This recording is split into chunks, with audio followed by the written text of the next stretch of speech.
The FNRad Snowboard podcast is presented by Vans. Season 6 of FNRad is sponsored by Wired Snowboards, The Boardroom Snowboard Shop, Anon Optics, Ocean Rose Organics, and Crow's Nest Barbershops, Tribute Board Shop in Nelson, BC, and Stance Socks. Stance makes technical snowboarding socks that keep your feet warm and dry with Feel 360 technology, a proprietary fiber treatment that adapts and reacts to the foot to create the freshest and driest comfort experience. Feel 360 reacts to eliminate 99.95% of odor-causing bacteria. It adapts to body temperature to keep feet warm and wicks away sweat. Premium twisted yarn makes Stance socks durable and long-lasting, and the result is the most durable, best-performing, and most comfortable socks on the market. Wearing Stance socks while snowboarding unlocks the full potential of the boots you paid hundreds of dollars for, so do yourself a favor, go and buy a pair of Stance socks. Support also comes from Grouse Mountain, Mount Seymour, and Tomahawk Indigenous Cannabis Extracts. All right, FNRad listeners, this week's guest is legendary backcountry heavy hitter Brian Savard. He was a professional for K2 snowboards back when a professional snowboarder could easily put in over 40 days a year in a helicopter. His powerful style was featured in the TB movie series, and you'd see him all the time in the pages of Transworld and Snowboarder magazine. He got to go on trips to India and even Iran with Craig Kelly. I reached him at his home on Vancouver Island, where he works now as a skate park designer and builder. You know, since you called me, it's kind of been a flush of memories coming back. Yeah, it was a pretty amazing time in my life for sure. Yeah, man, of course. So you grew up in Port. Would you have had to, I mean, I know a little bit about Mount Aerosmith. I know that there was a hill that they built a chairlift down on on a really, really good snow year, and then it never snowed that far down again. And yeah, you had to go through some mud to get onto the chair or something. Would you have ever gone there?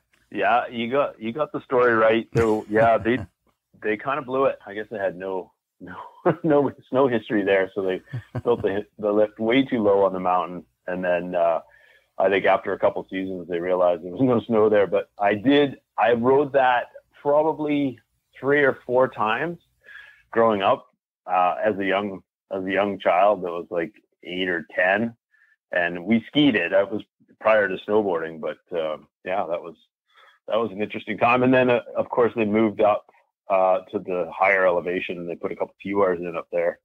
Cool. And that was viable. That was viable for a few years. Nice. And that's actually the first place I started snowboarding. Oh, that's amazing. Did they have a rental program? Were you on a rental board, or was it a borrowed board? No, actually, no, it wasn't a borrowed board. I bought a snowboard before I'd ever snowboarded. I called around trying to figure out where I could get a snowboard, and someone said, "Oh, there's a snowboard shop in Calgary." And so I called up the snowboard shop and got Ken Achenbach on the phone. I ordered myself Sim's half pipe. Amazing. And he shipped it out. And I'm like, well, I was skateboarding a lot prior to that. So, you know, I was a vert skater and a street skater and really into board sports. And then as soon as I saw snowboarding come out, I'm like, oh, I have to get on that. Rad. And, yeah. So I think Jim Barnum said you built your own vert ramp in your yard. Is that right? Yeah. Oh, that is so sick, Yeah. dude. Did you have plans or? 16, no, we just figured it out. You know, we built enough little kickers and quarter pipes and stuff like that. You know, through our trials and successes, we figured out, you know, how to build a ramp, and eventually got to the vert ramp stage. And it was small. It was only 8 feet tall by about 12 feet wide, but it was kind of the first iteration, and then it grew over the years. We tore it down and rebuilt it, and it ended up being 10 foot by 16 by the time it was done. And then yeah, it was pretty interesting. We were, you know, kind of in a city lot, and it was a monstrosity in the backyard, and it got a lot of attention. But it was a lot of fun. We had all the kids in the neighborhood over all the time. And yeah, everyone learning how to skate and learning how to blast airs and inverts and whatever. So it was a good time. It was really nice that my parents supported that, you know. Yeah. Yeah, A it lot would of have. parents would have been like, "What the hell are you doing?" Yeah, supported like the whole like skate community. I can remember guys who would have a skateboard ramp, and really you couldn't say no to any skaters that came. You know what I mean? Like it was like all of a sudden you're kind of responsible for, you know, the culture of skateboarding in your community. Yeah, it was like that. We were pioneering. We didn't really have a clue what we were doing. Yet, we were exploring it and making new friends and testing our skills and abilities along the way. And it was a neat experience for sure. Yeah. Barnum saying that there's like a shorthand to like, you know, a skateboarder's ability level, and the fact that you could do inverts on a vert ramp that you built is like shorthand for like, he was good. It was interesting because we could watch videos, but it wasn't like you could, there was anyone better than us and we could watch and kind of emulate. It was, all it was us just going out there and flailing around until we figured out how to do stuff. And I guess it's much like any of the pro skaters of the day, Mm-hmm. All over America and California. It was like, okay, well, those guys had to figure it out too. So I was like, we got to do the same. Yeah. Yeah. California seemed to be like it seemed like there was a lot more skateboarding going on. There were parks and things. Like I can remember, I mean, where I grew up, there was no park. Then the local shop built like a kind of mini ramp park in the shop. It was insane. Yeah. It was all do it yourself stuff. Someone built a blast ramp and you'd go over and ring the doorbell. Can we take your blast ramp out in the middle of the street and air to flat, please? Yes, I lived that for a long time. That's fun. So the first snowboard that you get from Ken Ock. That's classic. That's amazing. And it shows up and you bring it to Aerosmith. And were you able to do it right away because you had a background in skateboarding? It did translate pretty easy. Mm-hmm. The lifts weren't open when I went up there, so we were only hiking. Mm-hmm. I think it showed up after the hill had shut for the season. And so we went up and built a few jumps and we'd hike up and just blast off whatever we could. And instantly fell in love with it. And, the story just went on from there. We were in, just to back up half a second. Yeah. To try and understand what early snowboarding was like in British Columbia and on Vancouver Island, access was limited. We had Aerosmith, which was kind of at the tail end of its operational lifespan. Mm-hmm. So we had limited season up there, and then you had Mount Washington that at the time didn't even allow snowboarding. Oh, wow. And we had another now defunct family resort called Forbidden Plateau, which fully embraced snowboarding. And so after Aerosmith kind of finished its lifespan, I think everyone who was snowboarding on the island transitioned to Forbidden Plateau.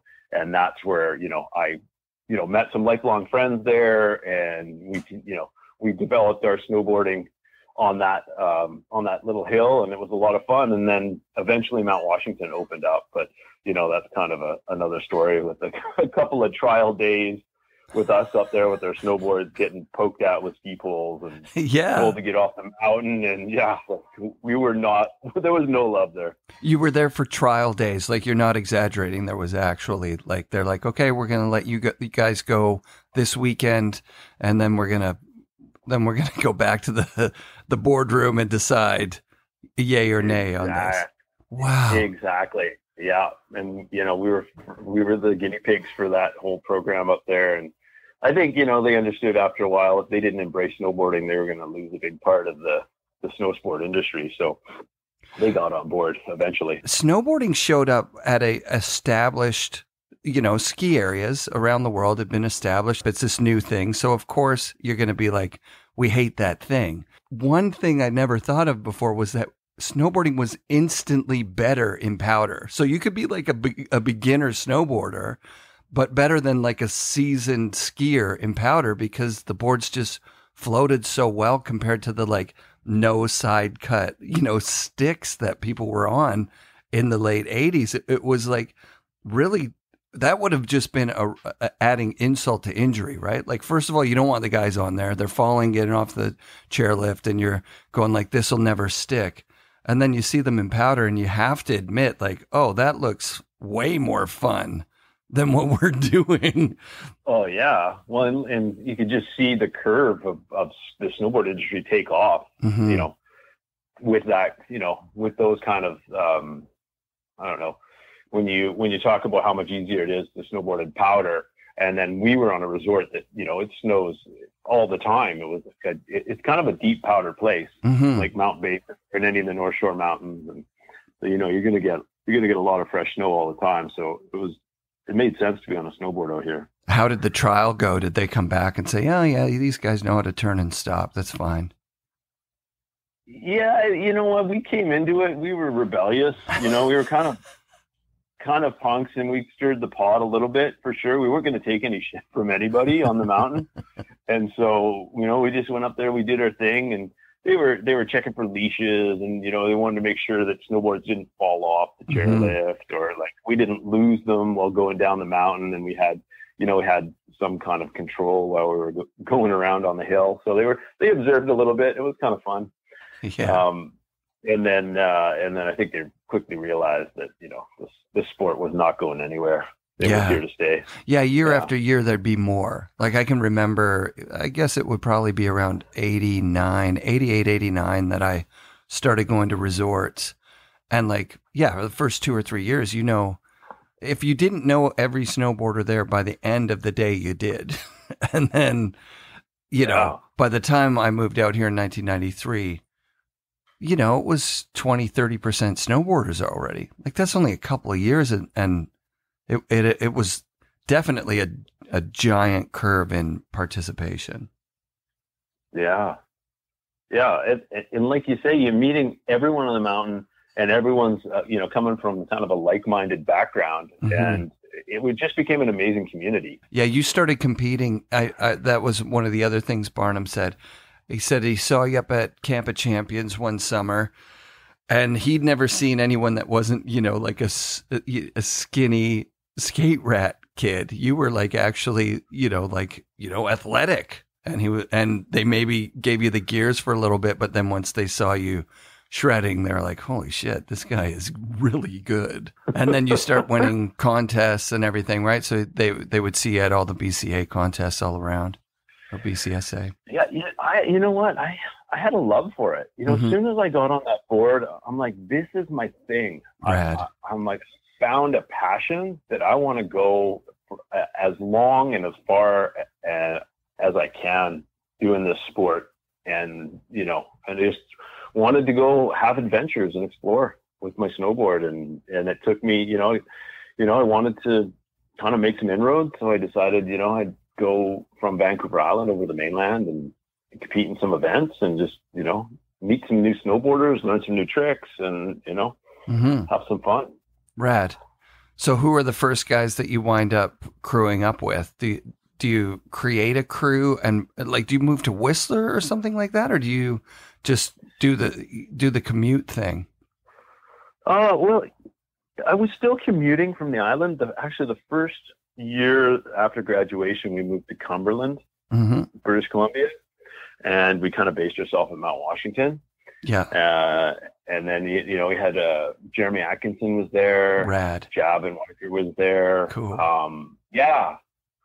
So we just kind of pushed each other, you know, through riding every day together. We just wanted to make ourselves better, and you know, then we, you know, that hill's quite small, limited terrain, and we outgrew it pretty quick. And we quickly realized that we had set our sights on Whistler, and that was where we all ended up getting up to. And so, you know, the next year went to summer camp, and then, which was crazy because we had all the pros from around the world showing up there, and it was just really neat to sort of see what was going on in snowboarding and all the rest. And I think coming from the island too, you know, we didn't know how good we had to be compared to the rest of the world. So I think we tried extra hard in a way. You know, you're coming from a limited pocket of snowboarders,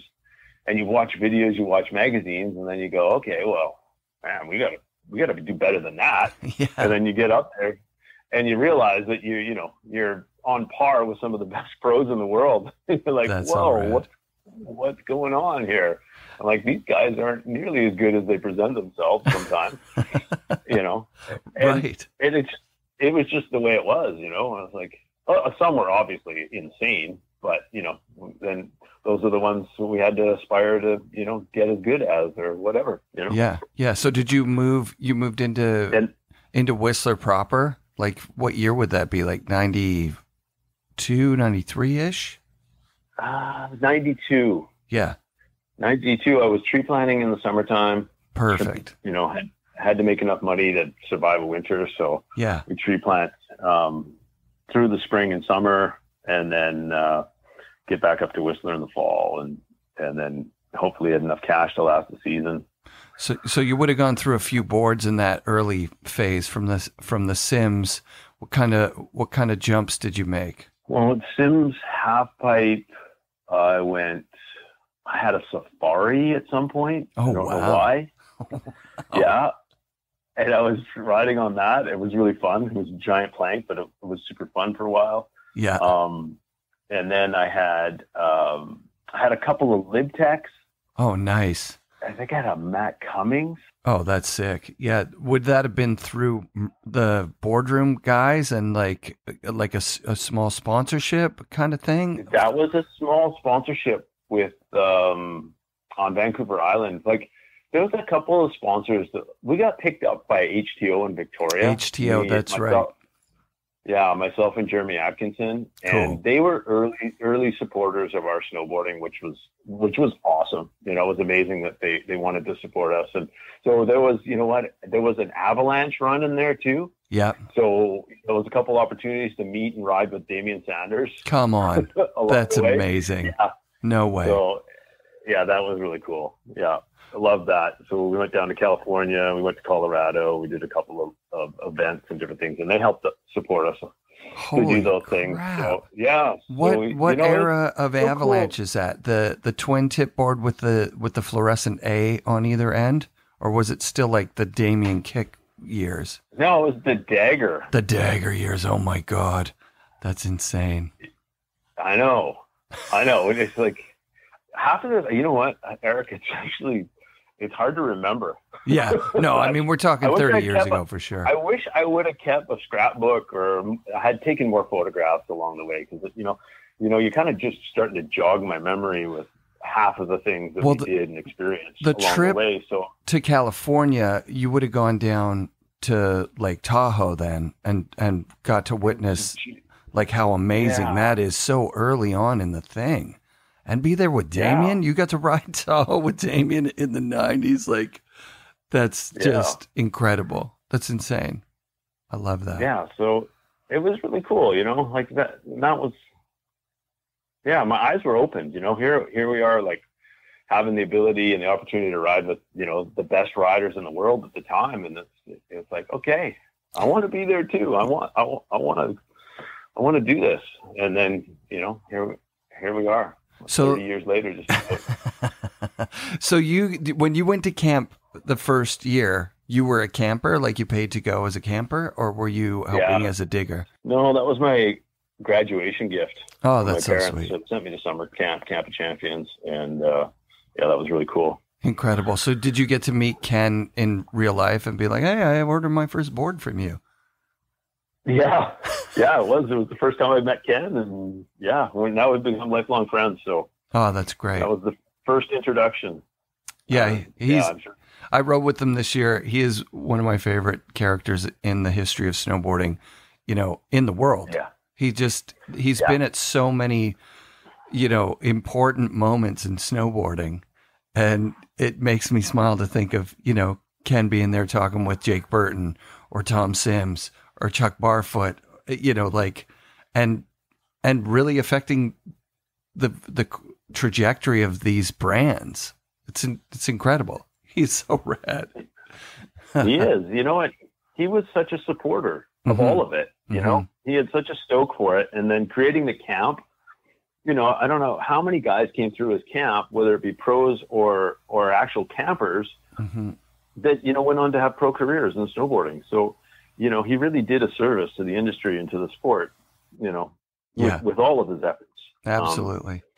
So all the athletes he supported, you know, and then, you know, also his photography. Yep. So he, you know, I think we all kind of, there's a bit of a debt of gratitude to, you know, what his contribution's been to the sport. Yeah. Just being that pioneering spirit, you know, there's stories of him piling kids into his van and driving them to go snowboarding, like literally introducing guys like John Boyer to, you know, the thing that's going to change his life. It's so cool. Yeah. Yeah. It's incredible. He's like a father figure, you know, it's just like, you know, he's the guy that, you know, coached the team or just kind of held the jello together. Yeah.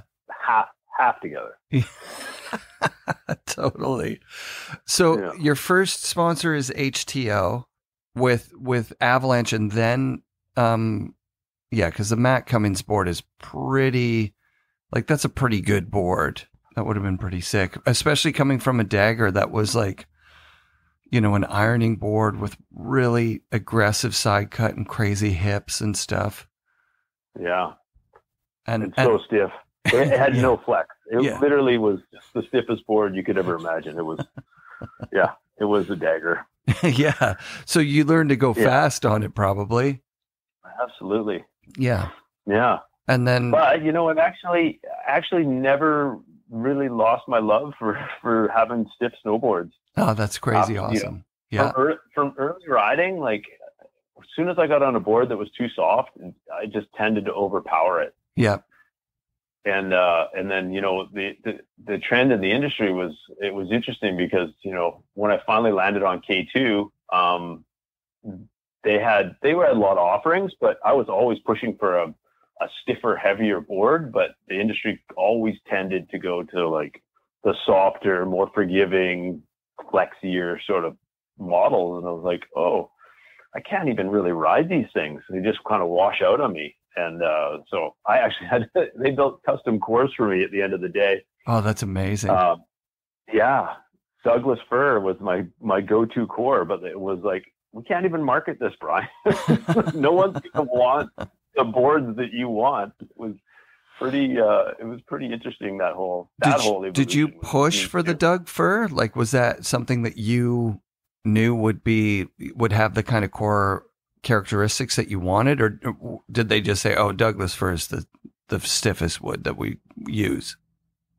Well, balsa was kind of the go-to with carbon stringers. Yeah. With an ultralight, but the fir had a lot more weight, and it actually has a lot more spring to it. Yeah. So it wanted to rebound to its shape a lot faster, a lot better. Rad. And they didn't break, and they actually felt like there was a bit of board underneath your feet when, you know, when you're in the air or you're rotating. It just had its own mass to kind of help counterbalance what you were doing. Yeah. And I found like super light boards didn't offer enough, you know, I don't know what it would be, like a ballast, I guess would be a good word to describe it. And I was on the heavier side in terms of a rider. You know, as you mentioned earlier, I was not the twiggy skate punk coming into snowboarding. I was, you know, a little heftier. Were you working out and stuff? Was it like, were you like kind of a jock snowboarder, let's say? No, I think I was just built differently. Okay. You know, I grew up the son of a mason, and my dad had me packing bricks up scaffolding. Yep. From the time I was about 13 years old. And so that'll do I think that just, you know, developed my physique, and that was like, okay, I got this. I may as well use it. And yeah. Well, your time on K2 is fascinating to me too, because you're on the team. Kevin Young is on the team. Sean Farmer is on the team. Nick Parada's on the team. So you have a lot in common with Farmer as far as like big mountain stuff, and with KY, like essentially you guys are very similar riders. He's maybe a little more freestyle oriented and you're a bit more big mountain, does that come about because of a choice, or does that come about because you get on to some of these Alaska trips and you're like, well, if I'm in Alaska, I'm going to be doing big lines? I was thinking about it the other night. I'm like, what I guess I could be most defined as a big mountain rider, but I did truly come from more of a freestyle background. Yeah, of course. With you're my a skater. Skateboarding, with my half pipe. I had competed in more half pipe events and more big air events through my career than I can remember. Right. And, had some really good successes there. And I thought, really honestly, I thought I was going to end up having a career in freestyle. That's where I was planning to make my home in the sport. And then, I got, Kevin was there, Farmer was there. I was doing a lot of big mountain backcountry stuff. And I ended up just falling in love with that kind of riding over the years. Just like, K2 kind of wanted me there, and I kind of ended up wanting to be there as well. Yeah, so rad. It worked out. It worked out in the end. And that's where there was just so much more adventure to be found in that kind of mountain riding. And then it turned into travel after that. So, we were based in North America, the early part of the sport. And then all of a sudden, we were starting to take snowboarding to the world. And that's when it got really awesome and really interesting. That's so rad. So how many years on K2 do you do? Was that, I can honestly, I don't know. Oh, it was almost my entire career, Right. It was, from the time I moved to Whistler, within a couple of years, I ended up hooking up with Eric Berger. Yep. Who was, one of the leading photographers at the time. And he had a strong relationship with K2, and he's like, I was in between sponsors. I kind of bounced around a little bit. I was on Division 23 for a little bit. Oh, wow. I was, kind of had my feelers out for where I could find a spot. And then he's like, oh, just ride one of these K2s I got and we'll take some photos. And so we went down to Mount Baker, met some of the K2 guys there, was riding one of their boards, and they're like, oh yeah, we want you on the team. So they made me an offer, and I guess, that was it. What board would you have been riding? Would it be like one of those HCs, like the hardcore or whatever it was? Or it was either that or the Eldorado. Yeah, I think the Eldorado came after that. Like, I think those HCs were like, I don't think they had a full wood core. I think they were like foam and wood. So they would have been really light.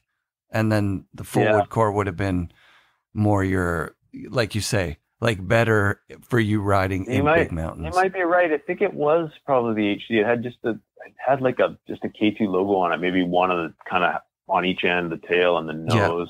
I can't remember exactly. Those were beautiful boards at that time. K2 was killing it. Yeah, and it had like kind of a diamond nose shape. Like it wasn't just like boring. Yeah, and that's right. That's right. Yeah, they were good. For reminding me. Yeah, that's exactly what it was. Yeah, they were a lot of fun. And then so during your time there, those soft little boards you're talking about, like the Daniel Frank and the Juju, like, they went really small. Like, I could remember wanting a Juju. I think the biggest it came in was either 52 or 54 or something. Like, they were just tiny little noodle boards. Yeah, they were. Yeah. They were hard to ride. Yeah, sure, of course. Because the jumps were getting too big for those little boards. That was the thing. Yeah, I preferred the Fat Bob myself. Oh, yeah, right. I can think of some iconic shots of you, some burger shots of you on a Fat Bob too. Yeah, man. Yeah. That would have been just such a fun time. So did they pick your brain for design stuff at that point, or are you just like, how does a contract work at that point? Is it mostly photo incentives? Are you getting a monthly paycheck so that you can ride all winter? You don't have to tree plant in the summer? There was a retainer in place by then. Yeah, I transitioned out of working off seasonally into full-time snowboarding in about, I guess, 94. Rad. By my recollection. Yeah. it could have been between 93 and 94 sometime. And then, you know, it was just full-time riding at that point. And it, you know, which consisted of going to South America in the summertime early on. Yeah. You know, I think I've been to Chile and Argentina about 7 or 8 times. Awesome. Over those years. Yeah. And so, yeah, it was just full-time snowboarding. And then there was you know, to answer your question, yeah, there was a lot of development that was happening with the team. Mm-hmm. They were bringing us in all the time with the designers and engineers and trying to improve the product. I think they were good at kind of advancing technology and wanted to progress the sport. I loved the team. Like, the people involved at K2 were awesome. Luke Edgar and Haley. And it was a fun time to be in snowboarding in general, really. Cause, you know, here it is. There's a sport that's gone from, you know, not being allowed at a resort to becoming, you know, a multi-million-dollar industry within a matter of, you know, 3 years. And, you know, giving skiing a run for its money. And we're on the wave, you know. I'm watching it all happen real time in front of me. And getting to ride with the best riders in the world. And, you know, it was just an amazing adventure. Yeah. What was the first trip that you went on where you were like, holy shit, they're paying for this whole thing? I'm like a full on legit sponsored rider now. It sounds like you went to Baker and they saw you ride and they were like, you need to be on our boards. Yeah, it was like that. And then they're like, okay, well, we'll get you on board. And then they were sponsoring movies. So then they made a connection with me to, you know, I think it was one of the first, Adventure Scope was there at the time, and I'd started riding and doing some filming with Adventure Scope. But what was the name of that company out of Alberta? It was James Angrove. Was that Rap Films? Rap Films. Yeah. Yeah. K2 said, oh yeah, we're sponsoring Rap Films. We want you to go to Alaska. Oh, wow. And it was really, really cool because it was a mixed ski snowboard trip.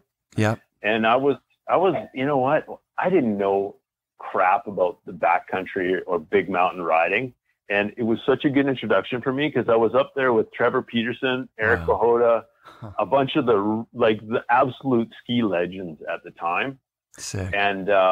And then that was schooling for me, man. Those guys introduced me to what mountain riding was all about and mountain safety, because, you know, that was a huge component that I picked up along the way, is how to be safe in that environment. And, you know, getting thrown into helicopters and riding around in insane terrain, you really had to have your head on your shoulders and your wits about you. And, you know, they introduced me to like how to pick terrain and how to be safe out there and how to set stuff up. So if something does go wrong, you know, you got people in position that are trained enough to rescue you and do avalanche searches properly. And that was super key to learn all that stuff early on from some experienced skiers. And then, you know, I was able to take that knowledge and go with it into snowboarding. And that was really, really great first introduction. Oh, that's incredible. So would you guys ride with packs? Peeps, probe, shovel, that kind of thing? Or everyone had to have their stuff because we were all cycling through, right? It was like, okay, it's your turn. You pick your line. And then, you know what, you just made sure that you were in position that if something went down, you could get to them properly and perform a search if required. So it was, everyone had to be prepared out there. And, you know, it came into focus later on, you know, in my career when I was out doing stuff. If I didn't feel confident of the abilities of the people I was with, I would start limiting what I would do. Right. If I was out with a crew that you know, was like somewhat experienced in backcountry terrain and this and that, and I just noticed that you saw all kinds of things happen through the years. You know, we spent so many hours in the backcountry and helicopters and snowmobiles that, you know, when I knew I had support around me, that's when things really clicked. And I was like, okay, today's the day we're really gonna push it, because, you know, I've got guys like Sheen Campos looking out on my back, and Curtis Croy and those guys, and the Swede, legendary heli guide. That was when we had stuff set up the right way. It was like, okay, today's going to be a big day. We're going to push, because everyone knew that we can look after each other. So it was good. It was interesting. That's rad. Yeah. Riding to the conditions, which include the group that you're with. Yeah, I could totally see that. Yeah. But there was no groundwork laid for that before you guys were doing it. Like you were the first group of snowboarders that were just, coming up with this buddy system. So you would have been on some trips where, where you're there with people that you don't know or trust as much and just be like, okay, well, whatever. I'm not putting my life on the line for this, photo shoot. I will say you had to get scared a few times to know the importance of it. Yeah. So it only, it's only now that I can reflect on it and say, okay, yeah, that was interesting because we had a number of close calls along the way. So it's, you can look back and go, okay, hey, this is really important. Yeah. Until Mother Nature slaps you around. Yeah. Yeah. The more you know, the less you go. That just is, I'm learning that now 30 years later. Like I've always been a local mountain guy. So like you kind of get used to the zones that rip and you kind of know the snow conditions off by heart, like you've been there in those conditions before. But as soon as you get on a snowmobile and you're out in the, like the Whistler backcountry, it to me is just so gripping the whole time. I just put out an interview I did with Gwyn Howitt from Baker. Yeah. And in that I said, I can never get a snowmobile because I just would never say no. But now I can. I wouldn't go on the day. You know what I mean? Well, it sounds like you've developed a healthy respect for the mountains, which is good. I hope so. Yeah. Yeah. I mean, it's a dangerous sport. And until I started doing interviews with professional snowboarders, I hadn't really ever thought of how many people have lived through some sort of tragedy, either a friend or a guide or someone very close to them passing away in some tragic, huge snow moving event. It's crazy. Mm-hmm. I know. Yeah. And we were in that day after day after day. That was the environment I spent the majority of my career in. Wow. Yeah. And you know what? It's interesting, Eric. I started thinking about it and I'm like, you really do develop almost an innate sense for what's going on with the snow when you spend that many hours on it. Mm-hmm. And you're cruising around and you see the snowpack from the beginning of the season and all the way through and all the events, and you start to really understand what it's like and what's going on. And then, and how it feels underfoot, when you're riding. Mm-hmm. Like I was thinking how many times I'd be like riding a line and we were all set up to do this thing. And all of a sudden I'll just stop in the middle of the line because it didn't feel right. I'm like, something's wrong. I would stop. I'd literally stop in my tracks, and right there at the edge of my board, a crown would start and an avalanche would fall away from me. Oh, wow. Just like that. Yeah. It's like instinct or gut or something was just saying, hey, you know what? This isn't right. And I was like, this is what happens when you get good at what you do. Yeah. Yeah. And that's almost like almost one of the more underrated elements of being in the backcountry and being a snowboarder is like truly understanding the environment you're in. I almost feel like that was a greater skill in some ways than the actual snowboarding because of the connection we made with that environment we were working in and living in all the time. I'm like, I know in some ways I'm more proud of those moments than because they could have or probably would have resulted in death. Right. I'm like, those were bigger achievements in a way than any of the other accomplishments that I ever got out of snowboarding for me. I'm like, trying to keep it real, Right. Yeah, no, I totally, you're blowing my mind. I'm thinking of how many people have spent that much time out in the backcountry and still so then you get this brotherhood of Alaska guides and backcountry riders with a healthy respect for Mother Nature. And some guys still go down every year. Somebody who's, skilled in the backcountry and has those senses. It's just like it can happen in the blink of an eye, and no preparation can save you from it's that dangerous. That's the other part of the realization that everybody's been, witness to something gnarly is that also I can't think of any other sport that is that dangerous that frequently, right? Like you're out in the backcountry day after day after day after day, and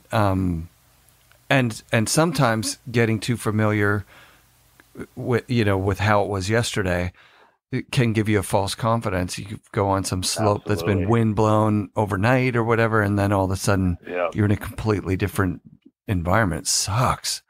Yeah, it was insane, Yeah. And all it took was letting your guard down for 1 second, and it was like, okay, this could go wrong. Luckily for me, it didn't. It was close. There was a number of occasions that it was like really close. So, and I don't know if it's my age now that's making me reflect on my mortality, maybe. Right. But it's like, wow, when you're young, you just don't even realize how potentially close you were. Yeah. Yeah. So many times, and you just feel indestructible. And then, as you get older, and it's weird, it's so many years now after the fact. And it's like, I can finally process it and reflect on all of it. Mm-hmm. and kind of put it in its place, which is interesting. It's taken years though. I could imagine. Yeah. Because when you're coming up, you're trying to get sponsors first of all. And then once you get them, you want to please the sponsors. And like you said, you were driven from movies and magazines. You're like, I want to be one of the best in the world at this. So to be the best in the world, you're pushing your limits constantly. And so while you're pushing your limits, there's an acceptable amount of risk that you're willing to take. Like, oh, well, maybe I'll get hurt on this one, but probably not. I got this, and then as you get the sponsorship and you're getting the money, and then I imagine down the road as a family starts, you start to look at it differently. Like, well, these companies are making a lot of money off of what I'm doing, and nobody in that office can do even remote, like nobody's going to replace me at this job. But I also kind of am not as driven to huck myself off something that's potentially dangerous. Like I know what can happen. So you let off the gas a little bit, and but you're saying it took you until now to start reflecting on that, because that makes sense. You were go during that, probably all the way through your whole career, right? Like I don't remember you slowing down until I had kids. You know what? But then, and once I had kids, and it was like, okay, there's a lot more on the line now, Mm-hmm. And so I made choices after that. Like I think I became pretty good at evaluating risk, mm-hmm. Because of experience. Once I hit, when I was still snowboarding at about 28, 29 years old, you could really had seen enough to know what was acceptable risk and what wasn't. Mm-hmm. And it was like, okay, well, I could do that line. What's the worst that could happen? Okay, there's a little bit of rock exposure there. I could fall through that. And I always was really careful to make sure that there wasn't a giant patch of snow, like a big open face that was Mm-hmm. going to funnel and bottleneck.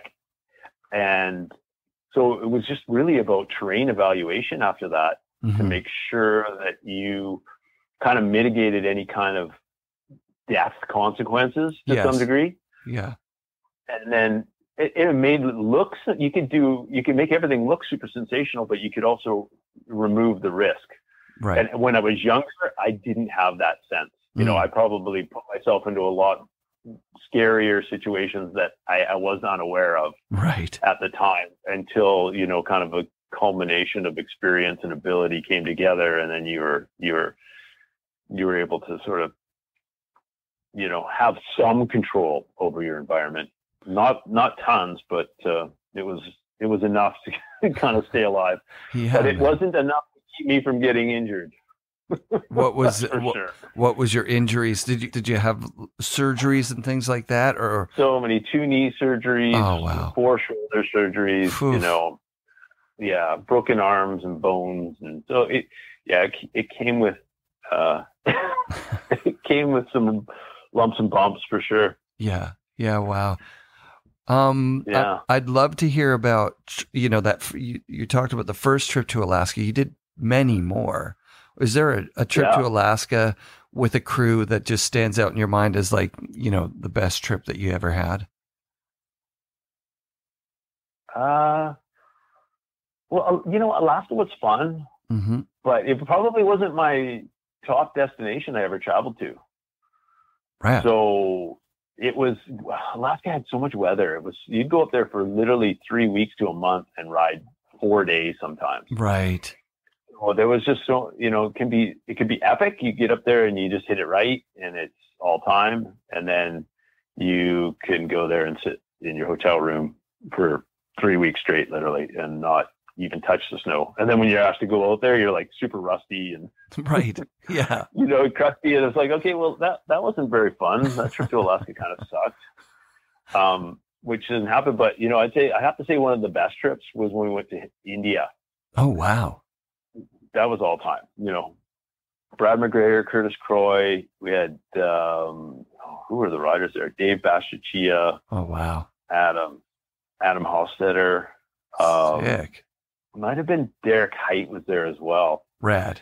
And yeah. And, we were literally the first magazine snowboard film group to go to India. And we went to Himachal heli skiing up there. And we had no idea what we were getting into. It was literally, like going snowboarding on Mars, in a way where you're like, what are we signed up for? So we got over there. Obviously, you're getting your tropical disease shots to go snowboarding. You're getting your, taking malaria medication and things like that. And it's like, seems really weird and surreal. Yeah.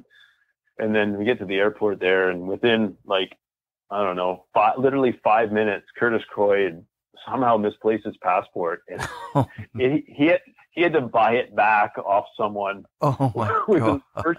First 5 minutes of landing there, and we really just didn't know what we were doing, and we eventually, get ourselves sorted, and it's an epic 3-day overland tour to get up into Himachal and the Kula Valley, and there was road slides, and there was, we had to spend a night in a town while they cleared the road, and they had the people out there by hand removing rocks and debris so that we could get by on these super sketchy mountain roads. And wow. We eventually get to the heli ski operation, and it was just incredible. We get our bearings, we finally kind of get settled, we get into this, and we fly up in the helicopter the first day, and it's just one of those like awe moments in your mountains around you are like 22 to 24,000 feet. Oh. You're looking at these things, and it's just it was the most spectacular, surreal experience I've ever had. That's incredible. And yeah, and conditions were insane. They had like a storm cycle that came through just before we got there. It dropped 3 meters of snow. So it was wow. like, yeah. So it was all time. It was so incredible up there. And I'm not sure if, the footage or the photos from that trip truly represented how magical it was, but it was pretty much, the top trip that I'd ever taken. It sounds amazing. How was the food? It would have been pretty good food too. Oh, the food, everything about it was so cool and so fun. Yeah, I loved it. Good group of friends. Yeah, awesome place. Oh, that's so cool. Yeah, and that just kind of, I should say, Eric, that just kind of just examples what snowboarding was for me.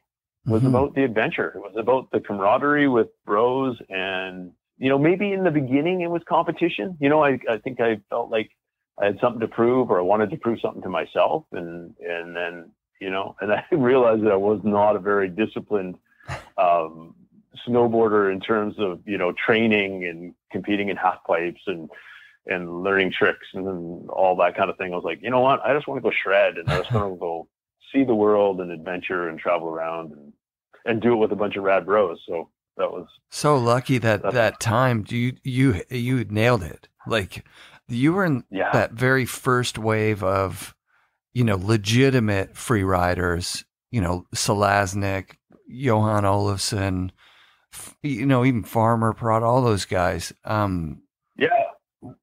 Jay Liska. I'm trying to think. There was a couple of Alaska guys that were crazy. Yeah, we rode with all those guys. It was so cool, Unreal. Rode with Farmer, rode with Liska, rode with everybody, rode with Parada. Yeah, rode with Sanders, rode that. You know what?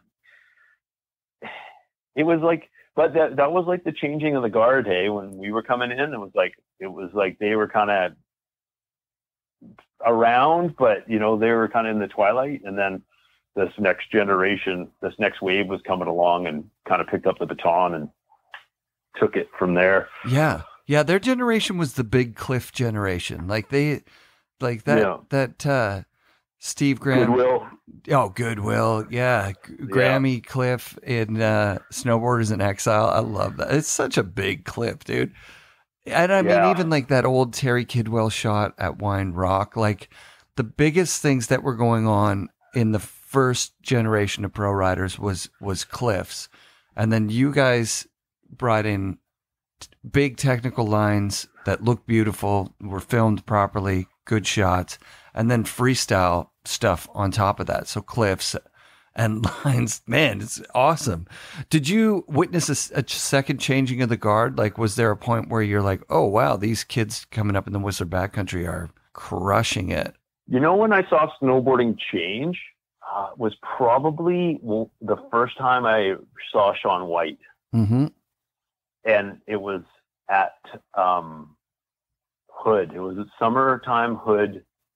And he was a young kid, and he was destined for greatness, you could tell. But it was also interesting to see the support he had around him, through sponsors, through parents, through trainers, through nutrition. Like, from a very early age, it looked like Shaun, had everything that was needed to become what snowboarding is today. It's interesting to think in the environment that we were in, we were just kind of a bunch of punk snowboarders who partied a bunch, who didn't really take it all that seriously, and were just lucky for opportunity, because we were the first. And then that next wave came in, and I'm like, oh, this is changing. There's way more athleticism coming into snowboarding, and you could see it. You could see it starting, and then it's become the sport it is today. It's like I look at it today, and I'm just in awe of what they're able to achieve on their snowboards. Yeah, it's nuts. Like, wow, would I have had a career in this environment? It's hard to say. Well, you would have been driven, like, and that does speak to something really big, right? Like, so there's a huge group of people that snowboard now, right? Like, so there weren't that many when we started out. And so, the totally. Talent pool is definitely more aggressive and cutthroat. And you do need a nutritionist and a trainer and airbags and gymnastics coaches and things like that now. So you don't know. And you would have had a phone, right? Like, so maybe you would have been really into video games. Who knows? I feel so blessed when I think about how lucky we were when we picked up a snowboard. It literally was a ticket to travel around the world and say hey to other snowboarders and have such a good time, no matter where you went. It's just, you don't have that anymore. They don't get that. It wouldn't be that fun to be coached into being an amazing snowboarder. I don't think. Well, I think it'd be a lot more stressful, there'd be anxiety, and there'd just be more pressures. And you know what? A lot of guys, it's bigger money. So there's bigger responsibility to sponsors and all the rest. So, I'm with you, dude. I high five you on the time that we had, because it was, I think, in my opinion, kind of the golden years. I agree, dude. And having pretty much unlimited travel budgets from K2 to just go do anything. I think in the biggest year I had, it was maybe 45 heli days in a season, and that was pretty common. Wow. Yeah. That's just incredible. That's unbelievable. I'm sure there's pros that listen to the show that are pros right now that are like, wow, 45 heli days. You got to be shitting me. I know I heard Red Gerard talking about, maybe it wasn't Red. It was either Red or Sage Kostenberg. Both those guys won Olympic gold in half pipe. I think. I'm not that up to date on my competing stuff, but I heard them saying, you know, the dad was like, the parents were like, oh, you're quitting competition? Could you just go one more year and try for the Olympics? And then they won the Olympics.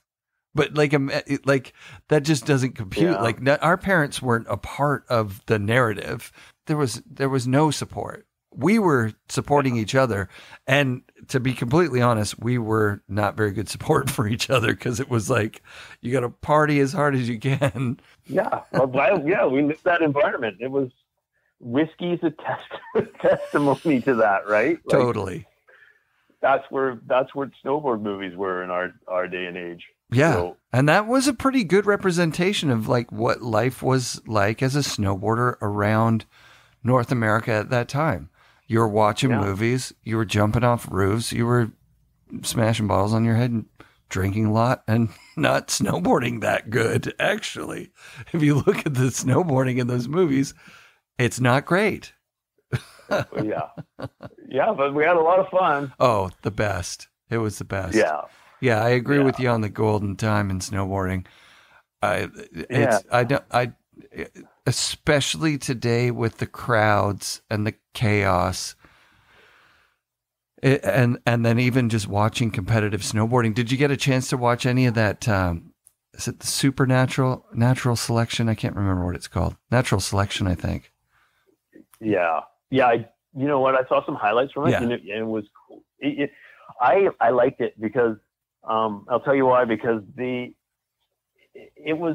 it made what we did when we were snowboarding not seem somewhat relevant. Mm-hmm. You know, the powder was a great equalizer for all of those riders in that. It was like, okay, you know what? You put them in a perfectly manicured, groomed environment, and it's like, okay, those guys, that's where they do their thing, right? But then you remove them from, you know, perfectly groomed in-runs and lips and stuff like that, and all of a sudden you're in terrain that requires like some serious riding just to get to the next hit. Yeah.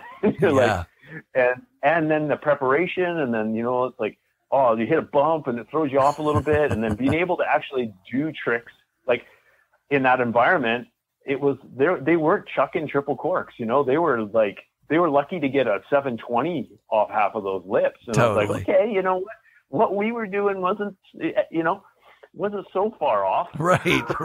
Totally. You know? Yeah, that would have been your event, right? Like that's basically I missed that. That would have been for me the best. If something like that existed when I was riding, I'm like, that's where I would have found a home and that kind of stuff. Yeah. I think that's why that event is so awesome, is that it actually kind of translates to the regular Joe TV watching guy. Like, oh, of course, this is what you would want. You would want a course where they haven't groomed anything. They built all these natural features, and you're going to get to hit it on a powder day, top to bottom. Are you kidding me? That's like the ultimate snowboarding. There's nothing better than that. Yeah. I can't imagine. Yeah, no, it was. Yeah. It was so cool to see. And you know what's interesting? And when I look at it, I go, okay, well, those guys are so used to setting an edge when they come off a lip. Mm-hmm. And when you ride powder, you can't do that. You have to ride almost flat base off everything. So it kind of changes the way you do everything. And it's these subtle things in snowboarding that I can pick up on, but I don't think a lot of people really understand how hard it was to do definitely not. The tricks that we did in natural environment. And never having seen the lip before half the time. Like, okay, well, there's that wind lip. It looks pretty rad. It might be set up perfect for a front side spin. I'll be like, okay, I'll give her a try. And I love and the that. terrain would just dictate what you were going to do in a line or in a run. And it was like, you just had to be in communion with your environment when you rode stuff like that. And that was just what was magical. It's like, that's when you felt like you were truly in the zone, when you were just free riding a mountain and it was just presenting itself to you and you were just adapting and flowing with all that terrain as it came at you. And it felt unbelievable. It was the best sensation on earth.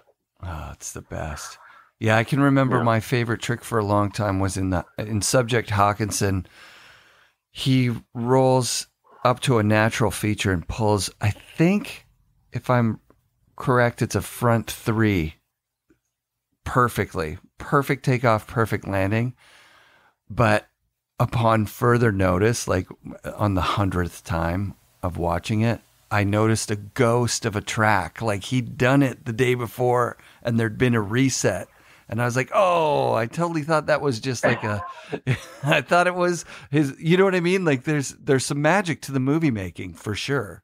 And oh my God. Yeah, there can be. Yeah, there can be. And so you did get to ride with Johan as well, right? Like I think that guy kind of was not that.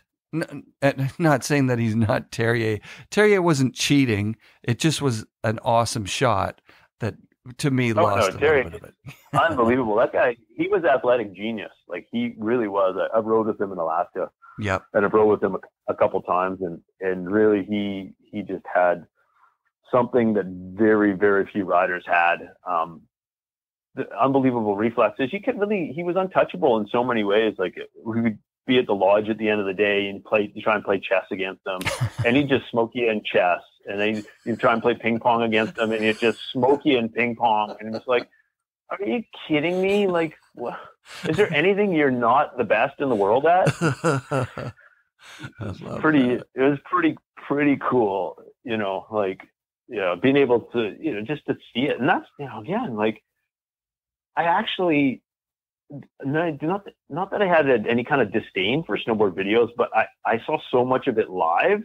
Right. That actually watching a video was just kind of like, oh, well, it's way cooler to see it live.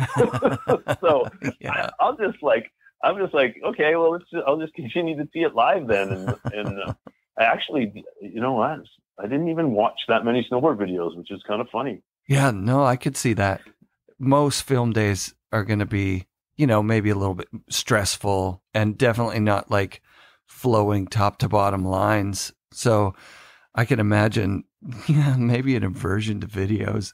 When did you transition out of being a pro rider? Because you were a rep in BC for a while, right? I remember seeing you up Grouse and you were a rep and I was like, dude, I'm a huge fan. You're like, oh, right on. Thanks. Oh, really? Yeah. Oh, I don't know what I was doing. Or maybe you were still riding for someone. Did you transition out of K2 to any other brand? I went K2 to Arc'teryx. Yeah, that's what it was. I was riding K2 Arc'teryx, and then must have been a design meeting for Arc'teryx or something. Oh, it was too. It was something up on Grouse. Yeah, you're right. Yeah, I just remember seeing you and being like, "Fucking Brian Savard on Grouse! I can't believe it." This could be super fun, dude. I've had some nice nights out there. Yeah, me too. Yeah, I've been up there with Barnum before and had some fun. Yeah, Barnum knew Grouse.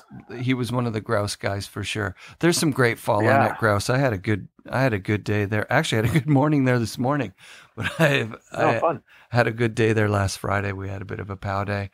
They're great. The really positive people up there too. Like the mountain staff is super sick. And same with Seymour. Both places are really friendly, really fun to ride at. Good community. Yeah, and just being having access that's so close that you can actually just hop on your board, you know, or hop in your car and get up there and in a short time and go snowboard. And if it sucks, you take 2 runs and you go down or whatever. If you got to pass, so it's like you can. It's true, man. Pick your days. You know, it doesn't have to be an epic adventure to go find snow all the time. Right. Yeah. Well, that was the thing. Was today, like I said, big storm slab day. So I've got a sled now, but I was like, you know what? I'll just go do a local day, which also gets a little bit ruined when you have a sled because it's like, oh, I know there's good stuff, sled access, like such good stuff. It but then it's a balance game too, because some of the best lines I've ridden this year were sledding, but then getting out from the zone was so gripping that I can't really remember how good the snowboarding was. I just get home and I pass out because I'm like, Wow, that was like a 12-hour day. I think we had 4 Yeah. runs or something, you know? Yeah. And that nasty sled ride trumped the snowboarding. Totally. What kind of Yeah. sleds did you run? Did you run Skidoos or Polaris? Or early on, it was a Arctic Cat. It was a Powder Cat, I think. Mm-hmm. And then I had a Polaris RMK 800 was my sled that I kind of finished my sledding time on. Yeah. And that was just such a good tool for getting around in the backcountry in Whistler and just being able to experience all that environment. Yeah, I think a dude was on one of those the other day, a 2010 or something, RMK. Yeah, mine was a 2004. Oh, so wow. I finished when I left Whistler. We moved up from Whistler to Comox in 2005, and I brought my sled over to the island, Mm-hmm. and that was one of like less than 5 snowmobilers of what I could see. Yeah. And I went out one day, Yeah. and I toured around, and I sledded, and I'm like, the next day I put my sled for sale. I was like, this is not snowmobiling. And no offense to the island snowmobilers, but Right. coming from where I was and what I was doing on my sled and what kind of terrain we had access to, I was like, okay, then that's done. And to be honest, at the end, I was over the noise, Mm-hmm. over the 2-stroke smoke, because we were still running 2-stroke sleds then, and it was like, okay, I much preferred being on my split board or just hiking. Oh, and cool. If I need, it was definitely, the noise kind of got to me after a while. I'm like, this is such a beautiful, serene environment. And then just hearing sleds Yeah, roofing all over the place, it just kind of, I don't know, it just kind of took a little bit away from it, I could see that. So how often do you snowboard nowadays? You still get a couple of trips in with the family, or? Oh, well, we got the local hill here Yeah. on the island. So I get a season's pass, and I get up whenever it's decent enough to, make the trip up there. So I'll get up, I don't know, I've been up like 6-8 times this year. That's dope. Yeah. And do the kids know that their dad was this international snowboard pro? Are there pictures of you up on your wall, or is that you're just dad? Oh, they were aware. They were aware. Good. They were definitely aware. Yeah. Through the years growing up, and I don't think, they never really got to see me do it at that point. I was just like, they were probably a bit too young to remember. It was definitely hard to get them out in that environment. They saw Mhm. videos, of course, but that's just like a guy with a toque riding down a snowy face. So it's not even hard to tell it's their dad, So I think they're pretty somewhat impressed by it. Yeah. Good. It's hard to know. We have these lives, and then suddenly we're a snowboarder, then you become a father and you become a parent, and then Mhm. those things kind of tend to supersede some of the other stuff, Absolutely. and then it kind of reprioritizes how you look at life. And I don't really think I would have had as good of a career as I had I not had the support on the back end too. I had an amazing wife that supported me along the way. She kind of kept me grounded, kind of tethered, Yes. so that, it was always something I was working towards, our relationship or, our house or our family and that kind of thing. So that was a true compliment to, what I was able to achieve was kind of built on, the environment around me. Oh, you're so I felt, lucky. Yeah, that's dope. Safe and secure. And then my kids come along, and and then in the beginning it's like, okay, new purpose, holy smokes, I got family to support. So it kind of just put a fire under my butt and really got me going with snowboarding, and had some amazing years. And then through that process, eventually, I had to throttle back years of getting injured, spending a whole season of going super hard. And then all of a sudden your whole summer's just turned into a recovery summer, whether you have to get a surgery to repair something or, Right. or you're just spending the summer just kind of chilling out from a giant winter. And then, and eventually transitioned into, a life building skate parks. And I think what I did on my snowboard exampled to my children what can be done with a life. And I think it showed them that they don't have to take a linear path. And I think it gave them courage and showed them there's other opportunities out there. So I just have to say I'm so proud of the paths my kids have chose and the young men they've become. I got my older son who's in auto sports now.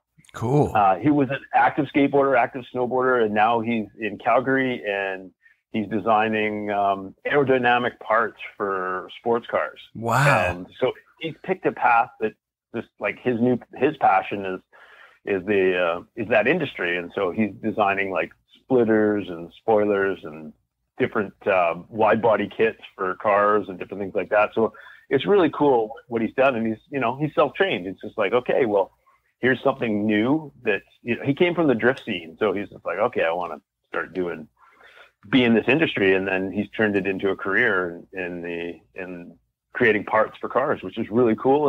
And my younger son is athletic and my wife put him in dance. Nice. And he's actually now dancing at the Royal Winnipeg Ballet. Are you serious? That is so impressive. Yeah. So Logan's dancing in Winnipeg and Jordan is building car parts in Calgary. And I couldn't be more proud of the dad of what they've done with their lives. Dude, that is so sick. Far. That's really dope, dude. Mm-hmm. Yeah, that's rad. So what are you doing now? You're building skate parks? That's so sick because it goes back to the ramp in the backyard.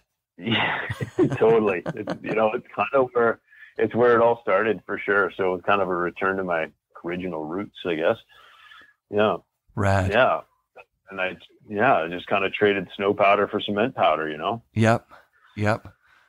What kind of parks do you like to build? Are you like transition parks? Are you like I prefer building parks? Transition parks. Yep. But we build everything. Yeah. So we'll do plazas and ledge forming, and we'll do tranny parks and bowls and all that kind of stuff. So sick. I like everything about it. And now you're back on the traveling around the world thing too, right? Because I guess projects pop up here and there.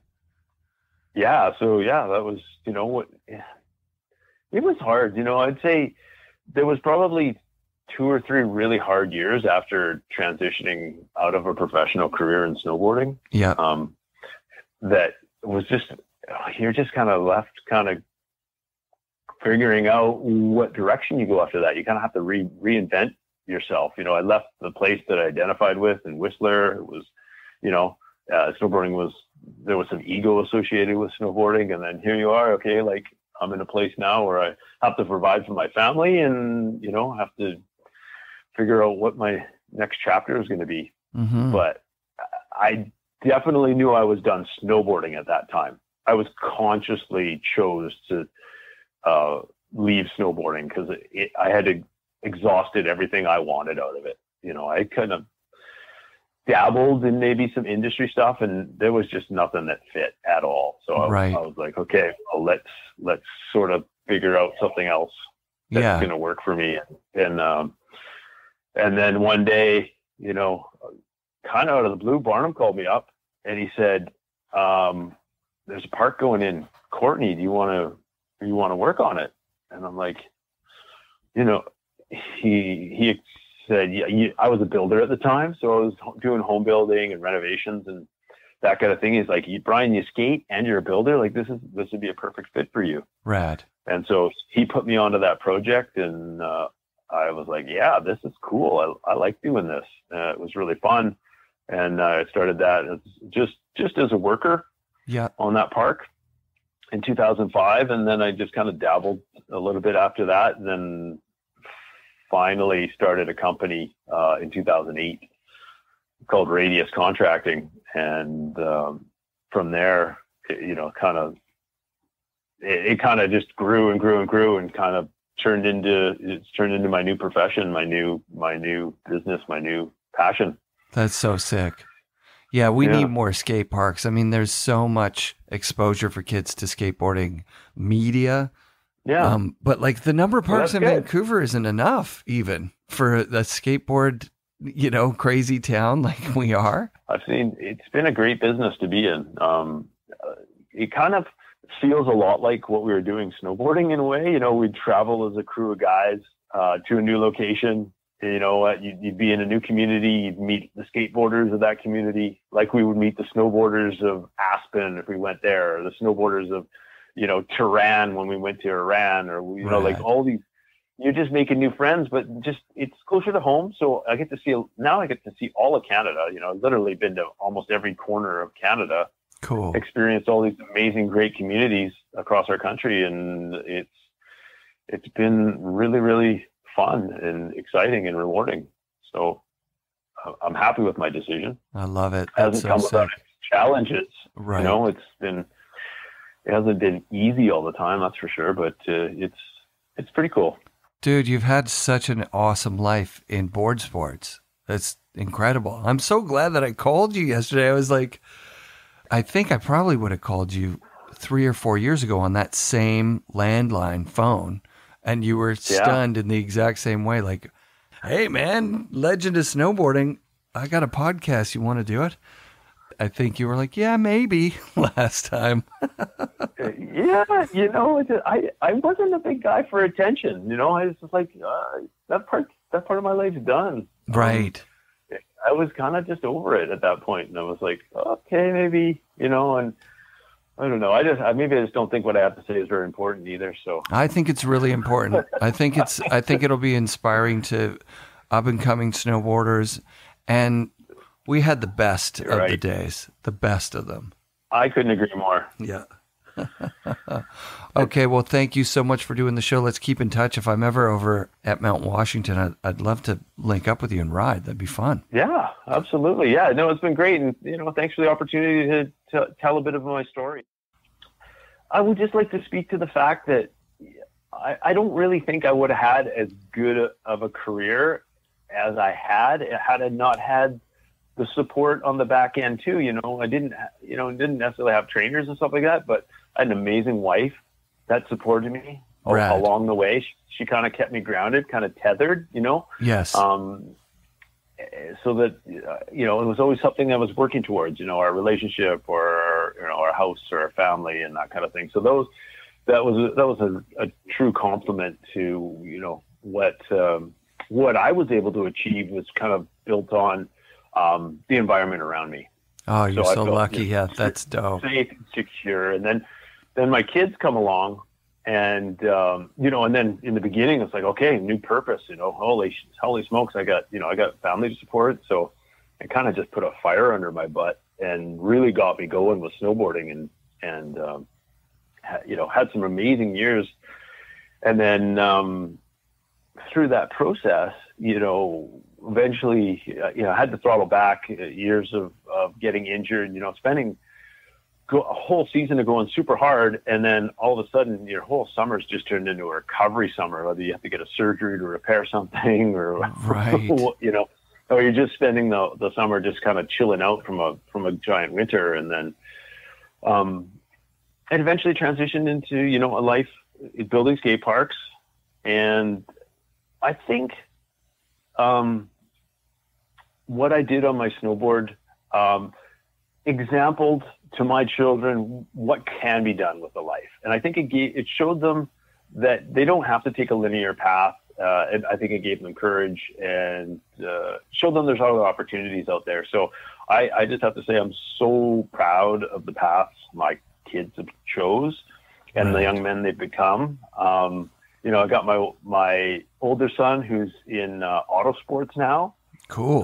He was an active skateboarder, active snowboarder, and now he's in Calgary and he's designing aerodynamic parts for sports cars. Wow. And so he's picked a path that just like his passion is that industry. And so he's designing like splitters and spoilers and different wide body kits for cars and different things like that. So it's really cool what he's done. And he's self-trained. It's just like, okay, well, here's something new that he came from the drift scene. So he's just like, okay, I want to start be in this industry. And then he's turned it into a career in creating parts for cars, which is really cool. And my younger son is athletic, and my wife put him in dance.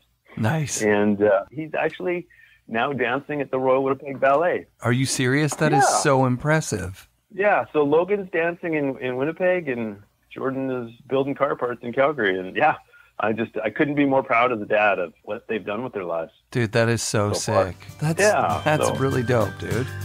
FNRad shout-outs this week to Brian and his family. Thanks for doing the show, Brian. My great friend runs Tomahawk Indigenous Cannabis Extracts, so Google that and get the topical pain cream with CBD. I've been putting it on my sore ankle for a few days since it arrived, and I gotta tell you, it's working. I love it. It's awesome. Buy salmon arm mitts. And seriously, if you're riding cotton socks, get at least one pair of Stance snowboarding socks right now. It'll change your life. And be sure to come back next week for another episode of the FNRad Snowboard Podcast, presented by Vans and brought to you by SIA Productions.